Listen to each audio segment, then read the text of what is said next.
Estem ara en un moment que és el millor moment per plantar arbres en el vostre jardí, bé siguin amb arrel nua, amb sapalló o bossa o bé amb test. Penseu que ara la planta està aturada en el seu cicle vital, bé tinguin fulles o no, està aturada, no hi ha circulació de saba, per tant es pot manipular sense problemes. Consells que cal fer a l'hora de plantar.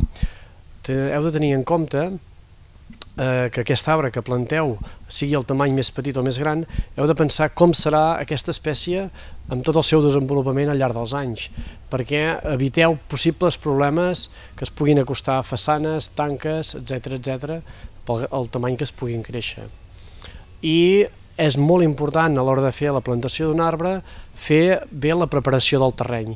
Heu de fer una bona aportació de matèria orgànica i assegurar-vos que el terreny tingui un bon drenatge, així es pugui evitar possibles problemes al llarg dels anys.